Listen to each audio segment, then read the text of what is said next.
പ്രിയരെ,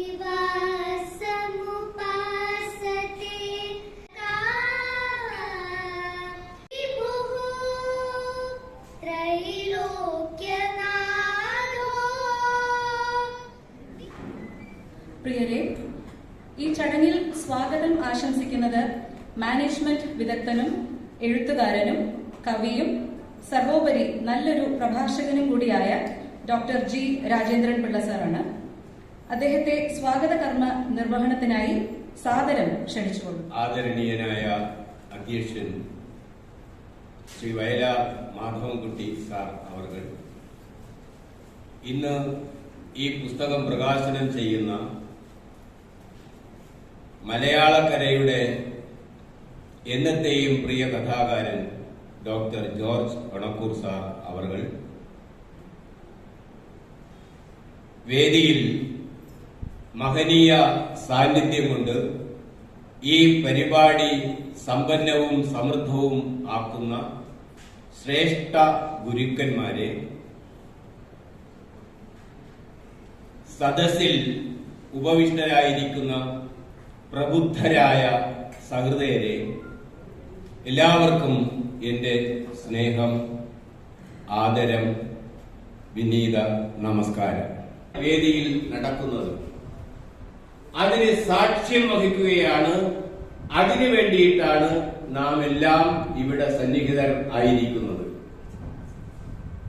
ആത്മനൊമ്പരം എന്തെന്നറിഞ്ഞിട്ട്, അഥവാ നമ്മളെ അറിയിച്ചിട്ട് സൂര്യജ്യോതിസിനെ വണങ്ങി ആത്മശ്രുതി മീട്ടിയ ഒരു കവി.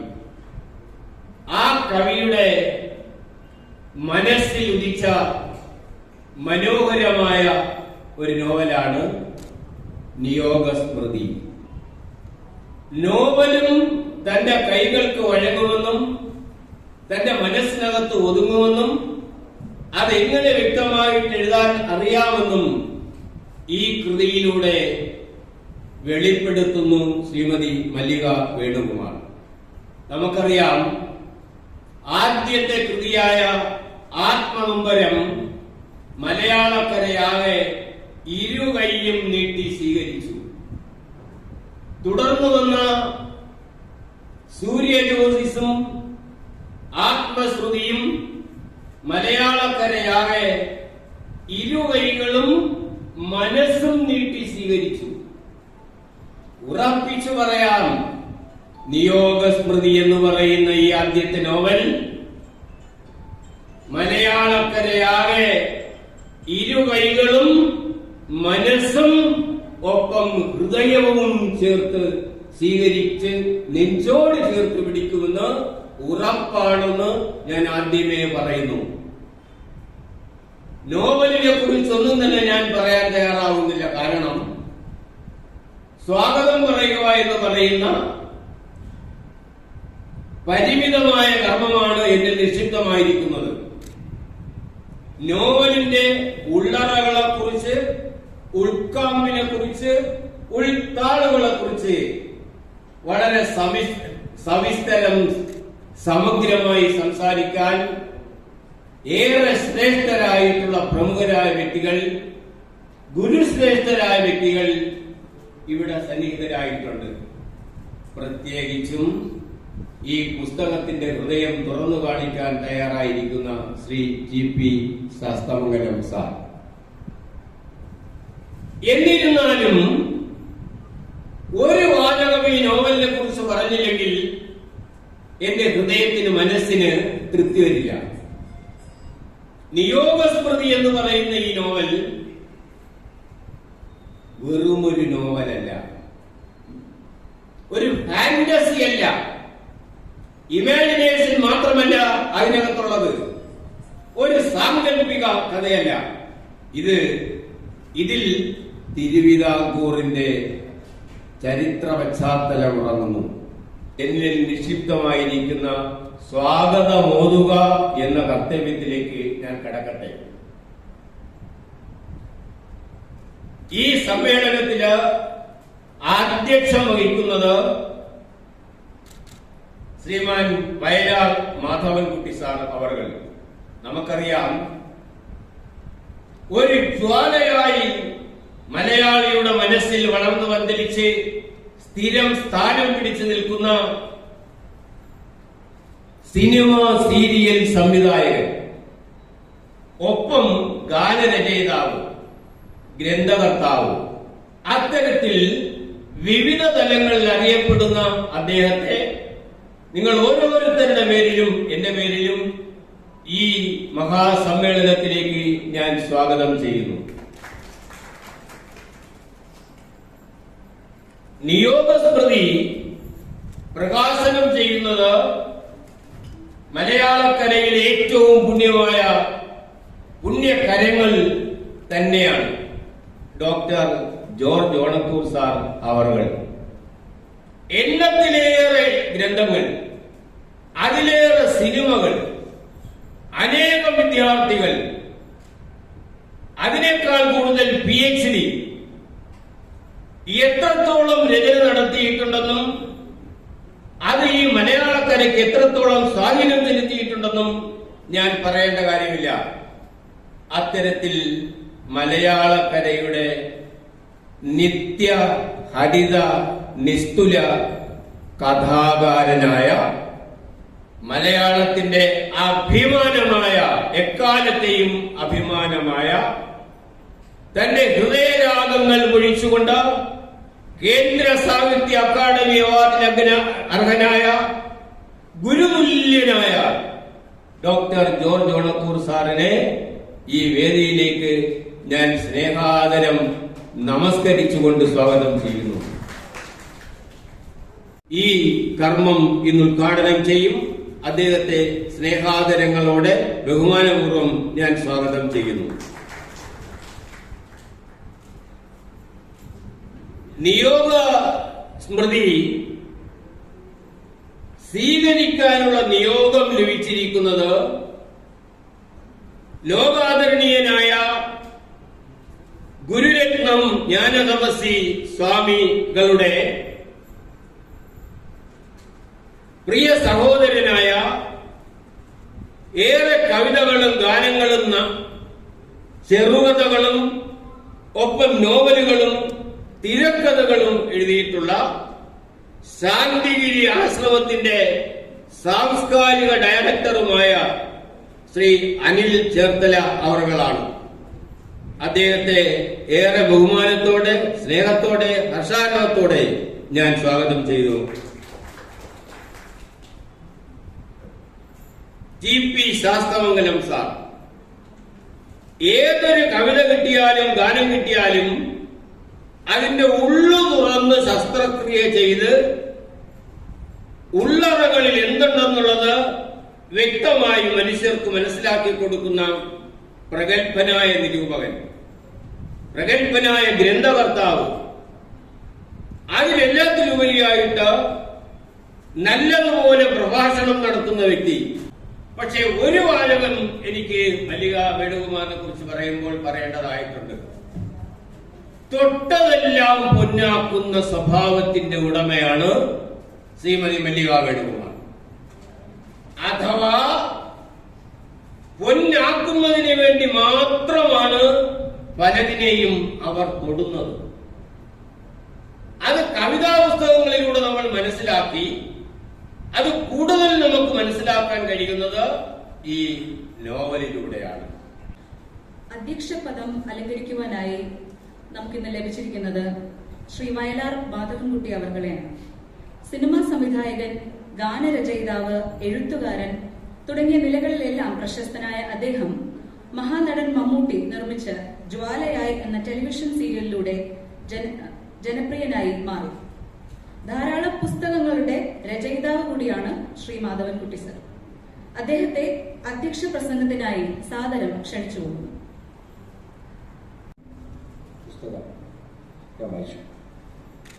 ടീച്ചറിന്റെ കവിതകൾ നേരത്തെ ഞാൻ വായിച്ചിട്ടുണ്ട്. കവിതാ പ്രകാശന ചടങ്ങുകളിൽ പങ്കെടുത്തിട്ടുണ്ട്.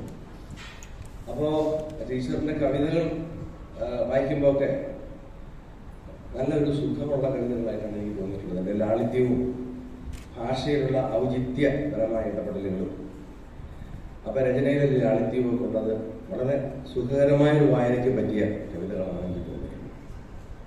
അപ്പം ടീച്ചർ പെട്ടെന്ന് ഒരുപാട് കവിതകൾ എഴുതുന്നൊരു കവി പെട്ടെന്ന് ഒരു നോവലിസ്റ്റ് ആകുന്നു എന്ന് കേൾക്കുമ്പോൾ ഉണ്ടാകുന്ന ഒരു പരിഭ്രാന്തിയാണ്. നോവൽ എന്ന് പറയുന്നത് വലിയ ക്യാൻവാസാണ്. അതിനെക്കുറിച്ച് ഇപ്പോൾ പറയാനുള്ള ഒരു സമയമല്ല. അപ്പൊ അത്രയും വലിയൊരു ക്യാൻവാസിലേക്ക് ഒരു കവി വളരെ സെൻസിറ്റീവ് ആയിട്ടുള്ള ഒരു പോയിന്റ് വരിക, എന്താണ് അവർ പറയുക എന്നുള്ളതിൻ്റെ ഒരു ആകാംക്ഷയാണ്. അപ്പൊ ഞാൻ ആ പുസ്തകം വായിക്കുമ്പോൾ ആദ്യം കണ്ടത് ടി പി ശാസ്ത്രമേളത്തിന്റെ അവതാരമാണ്. ടി പി വളരെ കർക്കശക്കാരനായ, വളരെ യുക്തിഭദ്രമായി വിമർശനങ്ങൾ എഴുതിവിടുന്നതാണ്. അദ്ദേഹത്തിന് അത്തരം ഒരു ശക്തമായ വിമർശന പാരമ്പര്യവും. അപ്പൊ സ്വാഭാവികമായിട്ട് ഞാനൊന്ന് ആദ്യം വായിച്ചാലോ എന്ന് തുടങ്ങി. പക്ഷെ വേണ്ടാന്ന് വെച്ചു. വേണ്ടി അതിൽ എന്തെങ്കിലും കത്തി വെച്ചിട്ടുണ്ടെങ്കിൽ അത് കേട്ടിട്ട് ഞാൻ വായിക്കുമ്പോൾ അപ്രിഹെൻഷൻ ഉണ്ടാവുമെന്ന് കരുതി ഞാൻ ആദ്യം പുസ്തകം വായിക്കാം. അപ്പൊ പുസ്തകം വായിച്ചു കഴിഞ്ഞപ്പോൾ കഴിഞ്ഞിട്ട് ഞാൻ ടി പിയുടെ അവതാരിക വായിച്ചു. അപ്പൊ ടി പി അതില് ഞാൻ മനസ്സിൽ കണ്ട പോലെ തന്നെ അദ്ദേഹം വളരെ നല്ല മാർക്ക് കിട്ടിയിരിക്കുന്നു ഈ നോവലിന്. എനിക്കൊട്ടും അതിശയോക്തിയോ അത്ഭുതമോ ഒന്നും തോന്നിയില്ല. കാരണം അത് സ്വാഭാവികമായി ഒരു നല്ല വായനക്കാരന്, ഒരു വിമർശകനും അപ്പുറത്ത് നിൽക്കുന്ന ആളാണ് നല്ല ആസ്വാദകൻ എന്നാണ് എൻ്റെ ഒരു തോന്നൽ. അപ്പൊ അത്തരം ആസ്വാദകന് തോന്നുന്ന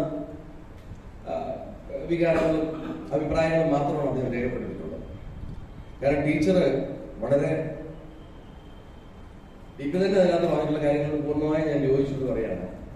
ഈ റീഡബിലിറ്റി എന്ന് പറയുന്നത് വായനയുടെ ഒരു പ്രധാനപ്പെട്ട ഘടകമാണ്. ഈ വായിക്കാൻ നമുക്ക് തോന്നണം, വായനയിലൂടെ നമ്മൾ ഒഴുകിപ്പോണം. അങ്ങനെ ഒരു തോന്നൽ ഉണ്ടാക്കുന്ന എത്ര കൃതികളുണ്ട് എന്ന് പറയുമ്പോൾ നമ്മൾ എഴുതി നോക്കേണ്ടി വരും. വളരെ കുറച്ചേ കാണും. അത്ര അയജ്ഞലളിതമായ ഒരു വായന രീതി കിട്ടണമെങ്കിൽ അതിനൊരു അസാമാന്യമായ ഒരു രചന ക്രാഫ്റ്റ് അത് നല്ല ടീച്ചറാണ്. വെർച്വൽ റിയാലിറ്റി എന്ന് പറയുന്ന ലോകത്തിലേക്ക് നമ്മൾ പോകുമ്പോൾ നമ്മുടെ ബ്രെയിൻ തന്നെ നേരിട്ട് ഫോൺ ചെയ്യും, നേരിട്ട് അപ്പുറത്തിരിക്കുന്ന ആളോട് സംസാരിക്കുന്നു. ബ്രെയിൻ തന്നെ നമ്മൾ കമ്പ്യൂട്ടർ ലാപ്ടോപ്പ് വർക്ക് ചെയ്യും. അപ്പൊ ഡിസ്പ്ലേ ഒന്നും വേണ്ട, ബ്രെയിനിൽ തന്നെ ആ രീതിയിലേക്ക് ഉള്ള ഒരു സഞ്ചാരം ആയിക്കഴിഞ്ഞു. അതെല്ലാം കണ്ടുപിടിച്ചു കഴിഞ്ഞു. പിന്നെ അത് കൊമേഴ്സ്യലൈസ് ചെയ്ത് ഫാക്ടറികളിലൂടെ ഇറക്കേണ്ട താമസം മാത്രമേ ഉള്ളൂ. അതിനുവേണ്ടി നമ്മൾ പറ്റും. അപ്പൊ അത്തരം ദ്രുതഗതിയിൽ പോകുന്ന ഒരു ഇലക്ട്രോണിക്സിനോട് നമ്മൾ വായനയും എഴുത്തു എന്ന് അതിനോട് എതിരേണ്ട ആവശ്യമില്ല. വായന തന്നെയാണ്, എഴുത്ത് തന്നെയാണ്. വലിയ ടീച്ചറെ കാൽവെപ്പ് ഉജ്ജ്വലമായ ഒരു കാൽവെപ്പായി തന്നെ ഞാൻ കാണുന്നു. അത് ആദരിക്കപ്പെടേണ്ടതാണ്, വായിക്കപ്പെടേണ്ടതാണ്, അംഗീകരിക്കപ്പെടേണ്ടതാണ്. നന്ദി, നമസ്കാരം. ഈ സംരംഭത്തിന്റെ ഉദ്ഘാടന കർമ്മം നിർവഹിക്കുന്നത് ഡോക്ടർ കായംകുളം യൂനസ് എന്ന മഹനീയ വ്യക്തിത്വമാണ്. എഞ്ചിനീയറായി ഔദ്യോഗിക ജീവിതം തുടങ്ങി അനേകം നിലകളിൽ പ്രവർത്തിച്ചുവെങ്കിലും അദ്ദേഹം തിരഞ്ഞെടുത്ത ഇഷ്ടവഴി സാഹിത്യമാണ്. ഇന്ന് അദ്ദേഹം 15-ൽ പരം കൃതികളുടെ കർത്താവാണ്. ധാരാളം പൊതുപ്രസ്ഥാനങ്ങളുടെ അമരക്കാരനും സംഘാടകനുമായി പ്രവർത്തിക്കുന്ന അദ്ദേഹം കേന്ദ്ര സാഹിത്യ അക്കാദമി ഉപദേശക സമിതി അംഗവും കൂടിയാണ്. സമസ്ത കേരള സാഹിത്യ പരിഷത്ത് നിർവാഹക സമിതി അംഗമാണ്. ഈ ചടങ്ങിന്റെ ഉദ്ഘാടന കർമ്മം നിർവഹിക്കുവാൻ ഡോക്ടർ കായംകുളം യൂനസ് സാറിനെ സവിനയം സ്വാഗതം ചെയ്യുന്നു.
ശ്രീ മല്ലിക വേണുകുമാർ,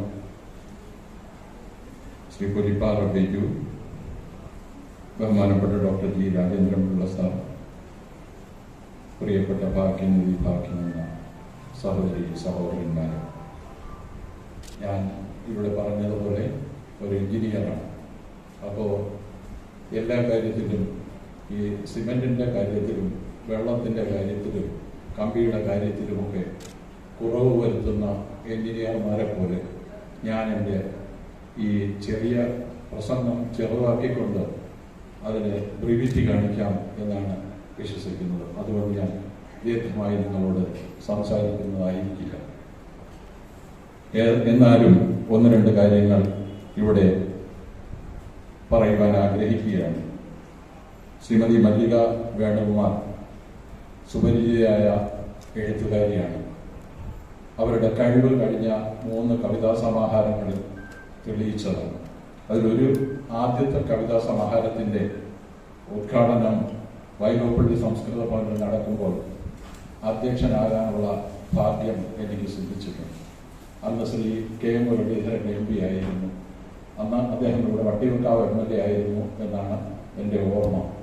അദ്ദേഹമാണ് എന്നെ ആ അധ്യക്ഷ പദവിയിലേക്ക് നിയോഗിക്കുകയും അദ്ദേഹം ആ പുസ്തക പ്രകാശന കർമ്മവും നിർവഹിക്കുകയും അതിൻ്റെ മധുരമായ ഓർമ്മകൾ പിന്നീട് ഒരിക്കലും പങ്കുവയ്ക്കാൻ എനിക്ക് മല്ലിക ഒരവസരം നൽകിയിരുന്നില്ല.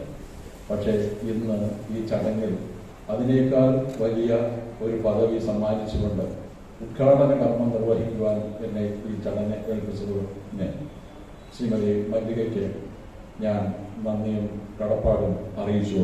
നിയോഗസ്മൃതിയുടെ പ്രകാശന കർമ്മം.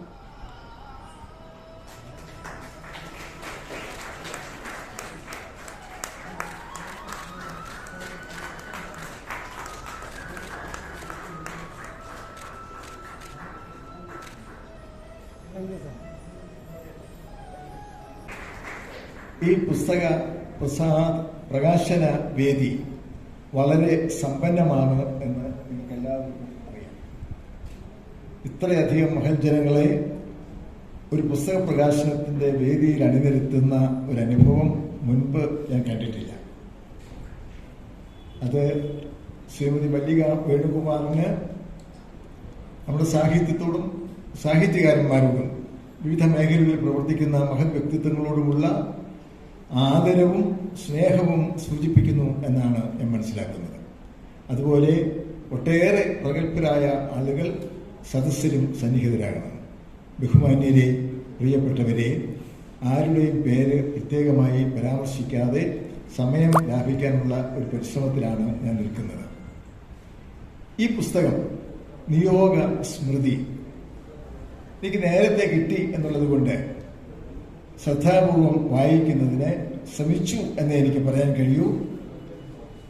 ഇത് വളരെ ആഴമുള്ള ഒരു പുസ്തകമാണ്.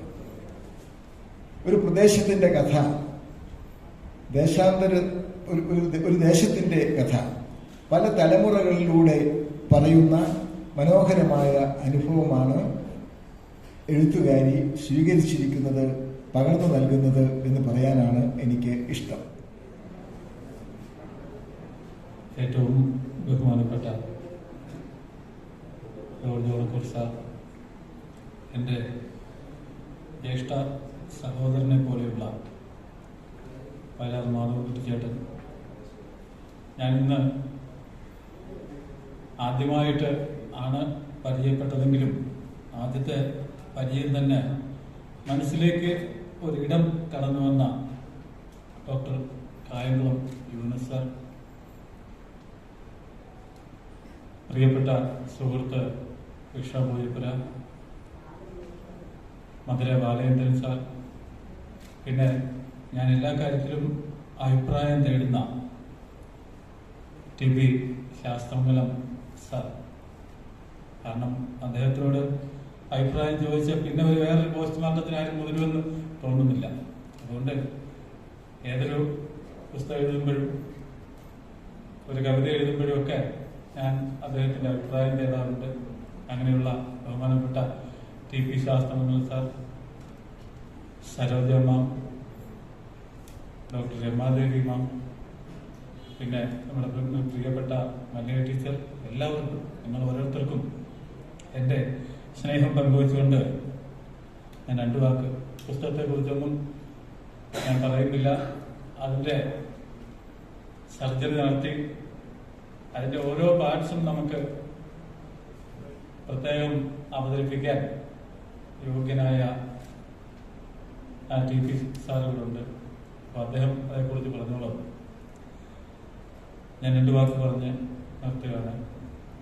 നിയോഗസ്മൃതി എന്നാണ് ഈ പുസ്തകത്തിന്റെ പേര്. അപ്പൊ ഇത് പേര് കണ്ട് വായിച്ചു തുടങ്ങിയപ്പോ ഈ നിയോഗം എന്നുള്ള വാക്ക് ഇപ്പോ സാറ് നേരത്തെ പറഞ്ഞു, ഓണക്കൂർ സാറ് പറഞ്ഞു, മുത്തച്ഛനിലൂടെ തുടങ്ങുന്ന കഥ, മുത്തച്ഛന്റെ ഒരു ആജ്ഞ പോലെ തുടങ്ങുന്ന ഒരു കഥ. അപ്പൊ ഞാൻ ആദ്യം കരുതി ഇത് മുത്തച്ഛനെ ഏൽപ്പിച്ച ഒരു നിയോഗമായിരിക്കും എന്നാണ്. നിയോഗം എന്ന വാക്കിന് ആജ്ഞ എന്നും വിധി എന്നും കടമ എന്നും ഒക്കെ ഒത്തിരി അർത്ഥങ്ങളുണ്ട്.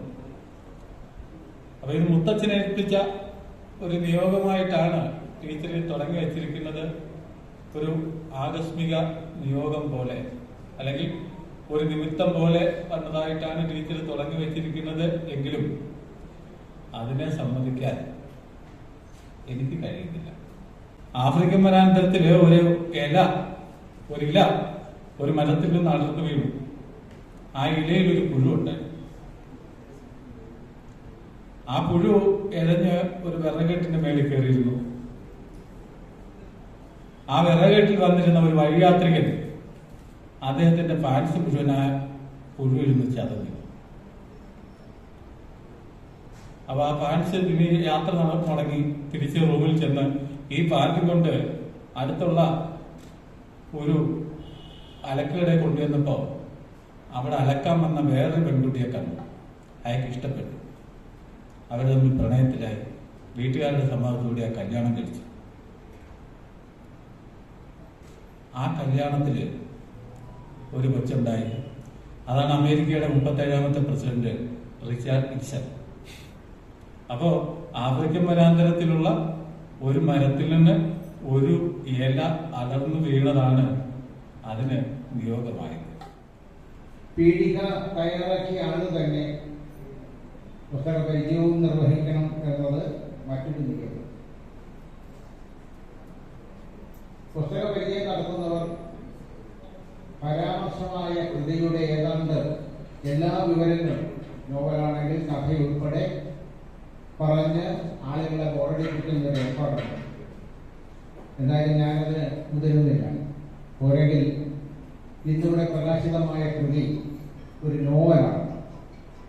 അപ്പൊ അതിന്റെ പരിണാമബുദ്ധി വെളിപ്പെടുത്തി കഴിഞ്ഞാൽ പിന്നെ ആ നോവൽ ഒരു മനുഷ്യനും വായിക്കും. ഇന്നത്തെ പല നോവലുകളും വായിക്കുമ്പോൾ അതിനകത്ത് പരിണാമബുദ്ധിയല്ല, കൃഷ്ണപൂജപ്പരുടെ ഭാഷയിൽ പറഞ്ഞ പരിണാമബുദ്ധിയാണ് ഉള്ളത് എന്ന് എനിക്ക് തോന്നിയിട്ടുണ്ട്. ഈ നോവലിന്റെ പേരിൽ നിന്ന് തന്നെ തുടങ്ങാം. നിയോഗസ്മൃതി. നിയോഗമെന്നാൽ ഞാൻ പറഞ്ഞല്ലോ പല അർത്ഥങ്ങളുണ്ട്.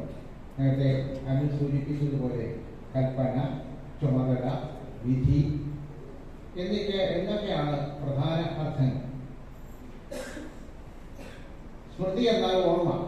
അപ്പോൾ നിയോഗസ്മൃതിക്ക് വിവിധ അർത്ഥതലങ്ങളുണ്ട് എന്ന് വളരെ വ്യക്തമാണ്. ആത്മകഥാംശം മുറ്റിയ നോവലാണ് നിയോഗസ്മൃതി എന്ന കാര്യത്തിൽ യാതൊരു സംശയവുമില്ല.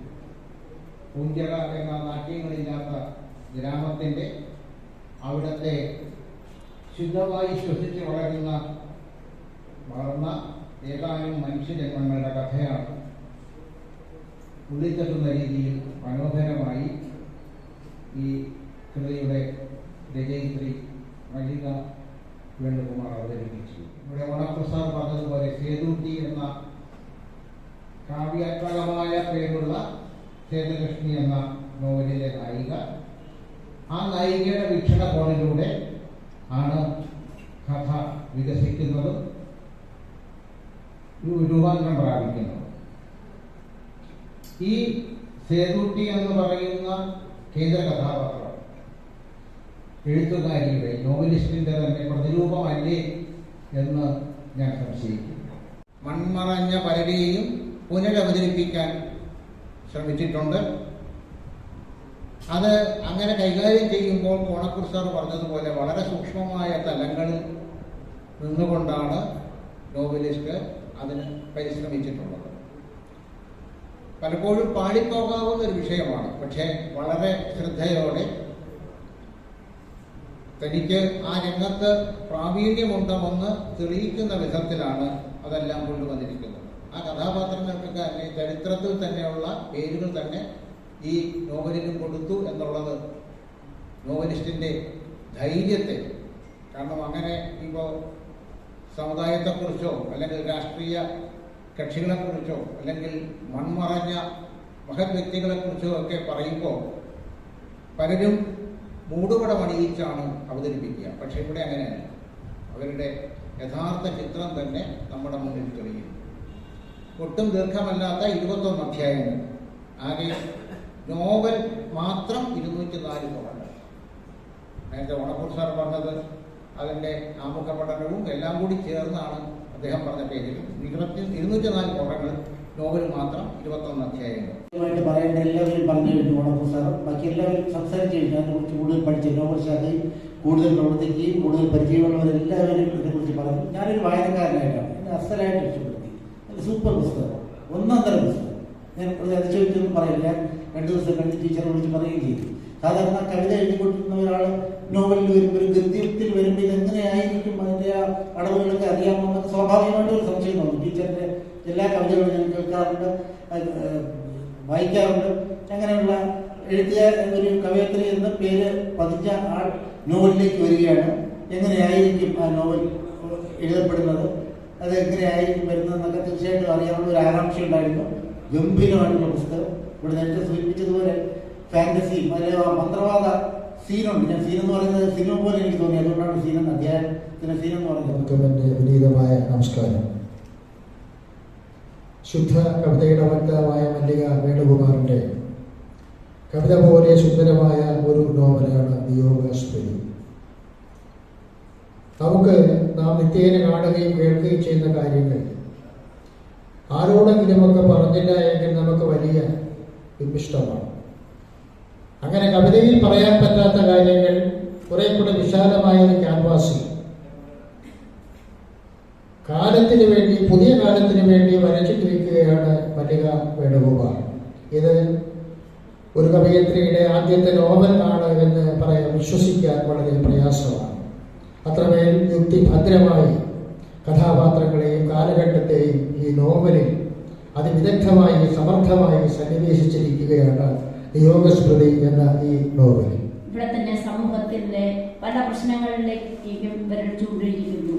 രാഷ്ട്രീയമായിട്ട്, സാമുദായികമായിട്ട്, സാമൂഹികമായിട്ട്, സാഹിത്യപരമായിട്ട് അക്കാലത്തെ രാഷ്ട്രീയവും മറ്റു പല സംഭവ വികാസങ്ങളിലേക്കും വരച്ചുകൊണ്ടുകയാണ്.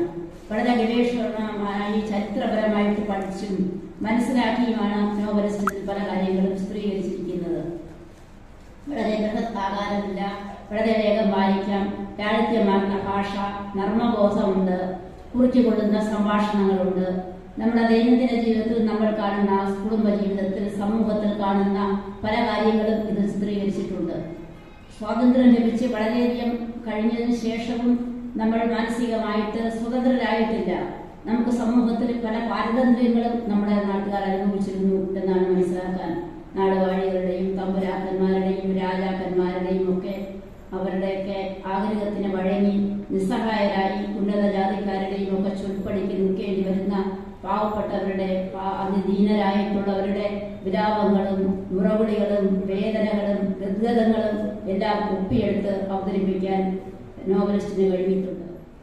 പറഞ്ഞു വന്നിട്ട് പറയാതെ നിർത്തിപ്പോയിരിക്കുന്നു. അതിന് എഴുത്തുകാരിക്ക് അവരുടേതായ ന്യായങ്ങളുണ്ട്. ഒരെഴുത്തുകാരിക്കല്ല, എല്ലാ എഴുത്തുകാർക്കും ഉള്ള കാര്യങ്ങൾ തന്നെയാണ് മല്ലികയ്ക്കും അതിനും പറയാനുണ്ടാവുക. കാരണം പല കാര്യങ്ങളും സത്യസന്ധമായി എഴുത്തിലേക്ക് കൊണ്ടുവരാൻ നമുക്ക് ആവുന്നില്ല. അങ്ങനെയാണ് നമ്മുടെ സമൂഹത്തിന്റെ ഇന്നത്തെ അവസ്ഥ. അത് ഉൾക്കൊണ്ടുകൊണ്ടുള്ള പല മറച്ചു പിടിക്കലുകളും പല ഒഴിവാക്കലുകളും ഈ നോവലിൽ സംഭവിച്ചിട്ടുണ്ട്. ഒരു ചരിത്ര നോവൽ എഴുതുമ്പോൾ അങ്ങനെ ഇത് ശരിക്കും ഒരു ചരിത്ര നോവലാണെന്ന് നമുക്ക് പറയാൻ പറ്റില്ല. കഥയും സാമൂഹ്യ ചരിത്രവും ദേശത്തിന്റെ ചരിത്രവും എല്ലാം കൂടി കുഴഞ്ഞു കിടക്കുന്ന ഒരു എഴുത്ത് രീതിയാണ് ഇതിൽ നമ്മൾ കാണുന്നത്. പക്ഷെ മല്ലിക ഒരു കവിയായതുകൊണ്ട് തന്നെ ഈ കൃതി വായിക്കുമ്പോൾ നമുക്ക് ഒരിടത്തും ഒരു ബോറടി അനുഭവപ്പെടില്ല. നമുക്ക് നന്നായി വായിച്ചു പോകാൻ പറ്റും. ഒറ്റ ഇരിപ്പിന് വേണമെങ്കിലും വായിച്ചു തീർക്കാവുന്ന ഒരു കൃതിയാണ്. നോവൽ വായിച്ചപ്പോൾ ടീച്ചറിനോട് പറഞ്ഞ മറുപടി, ടീച്ചർ എന്നോട് ഞാൻ പറഞ്ഞു നോവൽ വായിച്ചതിന് ശേഷം, കാരണം ഞാൻ എൻ്റെ ജീവിതത്തിൽ ഏറ്റവും അധികം വായിച്ചത് നോവലുകളായിരുന്നു. ഞാൻ സ്കൂളിൽ പഠിക്കുന്ന കാലം മുതൽ ഇതുവരെയുള്ള ചരിത്രം പരിശോധിച്ചാൽ ഞാൻ ജീവിതത്തിൽ ഏറ്റവും വായിച്ചത് നോവലുകളാണ്. മലയാള സാഹിത്യത്തിലെ ഏതാണ്ടൊക്കെയുള്ള സാഹിത്യകാരന്മാരെല്ലാം വായിച്ചു. വിശ്വസാഹിത്യത്തിലെ നിരവധി സാഹിത്യകാരന്മാരെ, അതുപോലെ തന്നെ ഇന്ത്യൻ ക്ലാസിക്കുകളൊക്കെ തന്നെ വായിക്കാനുള്ള അവസരം ഉണ്ടായി. അപ്പൊ അതുകൊണ്ട് തന്നെ നമുക്ക് ഒരു നോവൽ നല്ലതും ചീത്തയും കണ്ടാൽ പെട്ടെന്ന് തിരിച്ചറിയാൻ കഴിയും. നല്ല നോവൽ ഏതാണ്, ചീത്ത നോവൽ ഏതാണ്. ഒരു നോവൽ വായിക്കുമ്പോൾ, അത് കയ്യിലെടുക്കുമ്പോൾ അതിൽ എന്തൊക്കെയാണ് ഉൾക്കൊണ്ടിരിക്കുന്നത്, അത് വായിക്കുമ്പോൾ ഉണ്ടാകുന്ന ഒരു ഒഴുക്കം, അതിന്റെ ആസ്വാദ്യതയും അതിന്റെ ഈ പറയുന്ന സാമൂഹികവും സാംസ്കാരികവും അതുപോലെ തന്നെ മൗലികവുമായ കാഴ്ചപ്പാടുമൊക്കെ നമുക്ക് വേർതിരിച്ചെടുക്കാൻ പെട്ടെന്ന് കഴിയും. അപ്പൊ അതുകൊണ്ട് തന്നെ ഞാൻ ടീച്ചറോട് പറഞ്ഞു, ടീച്ചർ ഈ നോവല് ടീച്ചറിന്റെ നിരവധി അംഗീകാരങ്ങൾ കൊണ്ടുതരും. ആ കഥകൾ എന്റെ ജീവിതത്തിൽ എന്റെ മധ്യാഹ്നം കഴിഞ്ഞപ്പോൾ അതിലൊരു സംഭവം ഒരു രൂപത്തിലെങ്കിലും എഴുതണം എന്ന് ഞാൻ ആഗ്രഹിച്ചു. അങ്ങനെ ഒരു ദിവസം ഒരു ചെറുകഥ പോലെ അതെഴുതി. ഞാൻ ഡിഗ്രിക്ക് പഠിച്ചുകൊണ്ടിരുന്ന കാലഘട്ടത്തിൽ ഹരിപ്പാട് ദേശത്ത് നിന്ന് വീട് വിട്ടിറങ്ങിയ ഒരു പെൺകുട്ടി അഭയം യാചിച്ച് എന്റെ പിന്നാലെ ബസ് സ്റ്റാൻഡിൽ വെച്ച് കൂടി. വെളുപ്പിനുള്ള ബസ്സിൽ തമ്പാനൂർ ബസ് സ്റ്റാൻഡിൽ വന്നിറങ്ങിയതാണ് ആ കുട്ടി. 10ാം ക്ലാസ്സിൽ പഠിക്കുകയായിരുന്നു ആ കുട്ടി. ചേച്ചി, എന്നെ ഉപേക്ഷിക്കരുത്, എന്നെ കൂടി വീട്ടിലേക്ക് കൊണ്ടുപോകണം എന്നവൾ എന്നോട് യാചിച്ചു. അവളുടെ സങ്കടകരമായ ആ അവസ്ഥ കണ്ട് അവളെ ഉപേക്ഷിച്ചു പോകാൻ എനിക്ക് മനസ്സ് വന്നില്ല. അന്ന് എന്റെ ബന്ധുവായ ബാലകൃഷ്ണൻ മാമൻ തമ്പാനൂർ സ്റ്റേഷനിലെ ട്രാൻസ്പോർട്ട് ഇൻസ്പെക്ടറാണ്. അദ്ദേഹത്തിന്റെ സഹായത്തോടെ ഞാൻ ആ പെൺകുട്ടിയെയും കൂട്ടി പോലീസ് ചെക്ക് പോസ്റ്റിലെത്തി. അവളെ കൂട്ടിക്കൊണ്ടുപോകാനുള്ള അനുവാദം രേഖാമൂലം വാങ്ങി. അകാലത്തിൽ ജീവിതം ഇല്ലാതാക്കി പോയ മുത്തച്ഛന് എന്നോട് ഒരുപാട് കാര്യങ്ങൾ പറയാനുണ്ടെന്നും എനിക്ക് തോന്നി. പക്ഷെ മനസ്സ് മുത്തച്ഛൻ്റെതായിരുന്നുവെങ്കിലും മുത്തശ്ശി അമ്മയിൽ നിന്ന് കേട്ട കഥകളായിരുന്നു മനനതലങ്ങൾ. മുത്തശ്ശി അമ്മ അടുത്തു വന്നിരുന്ന അന്ന് പറഞ്ഞു തന്നിരുന്ന പൂർത്തിയാകാത്ത ധാരാളം കഥകൾ വീണ്ടും എന്നോട് പറഞ്ഞു തരുന്നതായി എനിക്ക് തോന്നി. ആ കഥ പറച്ചിലുകളെല്ലാം എന്റെ നോവലിന്റെ ഭാവനകളായി മാറി. അങ്ങനെ കുറച്ച് ആത്മകഥാ അംശവും കൂടുതൽ ഭാവനകളുമായി സേതുലക്ഷ്മി എന്ന കഥാപാത്രം സൃഷ്ടിക്കപ്പെട്ടു. സേതുലക്ഷ്മി ഞാനല്ല, എന്നാൽ ഞാൻ നോക്കിക്കണ്ട എന്റെ ഭാവന നിഴൽപ്പെണ്ണാണ് അവൾ. നിങ്ങൾ ഓരോരുത്തരോടും, അതേപോലെ തന്നെ ഈ വേദിയിലിരിക്കുന്ന മഹത് വ്യക്തിത്വങ്ങളും ആ ദൈവനിശ്ചയത്തിന്റെ നിയോഗമാണ് എന്ന് തന്നെ ഞാൻ വിശ്വസിക്കുന്നു. നിങ്ങൾ ഓരോരുത്തരോടുമുള്ള നന്ദി വെറും വാക്കുകളിൽ ഞാൻ പറഞ്ഞു തീർക്കുന്നില്ല. എന്റെ കരുതലായി കൊളുത്തി വെച്ച വിളക്കുകൾ പോലെ ആ സ്നേഹം എന്നും എന്റെ മനസ്സിൽ സൂക്ഷിക്കുവാനാണ് എനിക്കിഷ്ടം. എല്ലാവരോടും ആ സ്നേഹം പങ്കുവെച്ചുകൊണ്ട് നിർത്തട്ടെ. നന്ദി, നമസ്കാരം.